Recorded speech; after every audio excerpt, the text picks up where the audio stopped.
Pernahkah kamu membayangkan bahwa makhluk paling sempurna yang pernah diciptakan tidak jatuh karena kelemahan, tapi karena keindahan dan kekuatannya sendiri?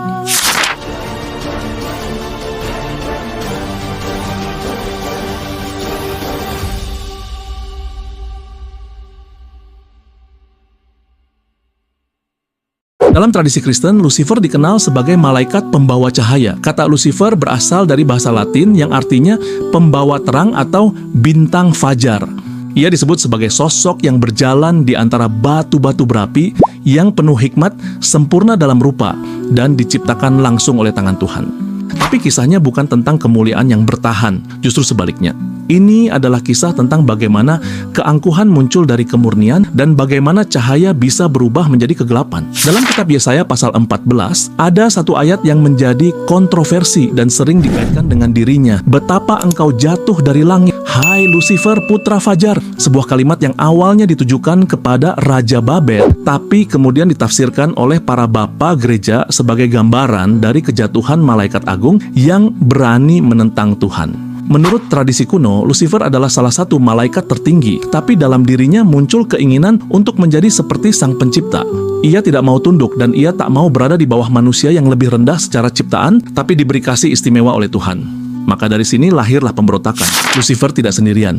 Ia membujuk sepertiga dari pasukan surgawi untuk mengikutinya. Dalam teks Wahyu pasal 12 digambarkan ada perang besar di surga. Mikhael dan pasukannya berperang melawan naga besar dan para pengikutnya. Naga itu dikalahkan dan dilemparkan ke bumi. Sejak saat itu, Lucifer tidak lagi disebut sebagai pembawa cahaya.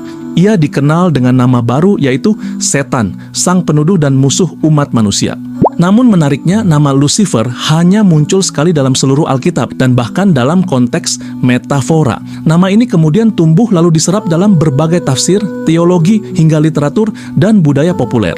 Dalam beberapa teks, Lucifer bukan hanya jatuh karena sombong, tapi karena ia membawa ide bahwa makhluk bisa punya kehendak sendiri, bahkan terhadap Tuhan. Lucifer menjadi simbol dari kehendak bebas dan konsekuensinya. Namun, pertanyaannya adalah apakah Lucifer merupakan makhluk nyata atau hanya alegori? Sebagian besar teolog sepakat bahwa Lucifer adalah nama simbolis untuk sosok malaikat yang jatuh.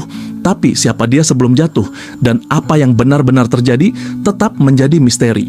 Di era modern, nama Lucifer berubah bentuk. Ia muncul dalam film, musik, novel, bahkan serial televisi dan digambarkan bukan sebagai musuh, tapi sebagai antihero yang tampan, cerdas, terluka, dan bersifat manusiawi. Tapi semua itu hanyalah interpretasi, jauh dari akar spiritual. Dalam ajaran Kristen, Lucifer bukan sekedar karakter. Ia adalah pengingat bahwa bahkan yang paling suci bisa jatuh dan bahwa cahaya paling terang bisa menciptakan bayangan paling gelap. Lucifer bukan hanya tokoh kegelapan. Ia adalah simbol dari pilihan dan kehendak bebas yang menolak untuk tunduk. Simbol dari pencarian posisi yang salah tempat ketika ciptaan ingin menjadi lebih dari sang pencipta. Dan mungkin itulah kenapa namanya tetap hidup. Karena kisahnya bukan hanya tentang dirinya, tapi tentang kita semua. Tentang manusia yang juga diberi kehendak bebas. Tentang kita yang kadang jatuh karena ingin lebih. Tentang kita yang pernah bersinar, tapi bisa tergelincir.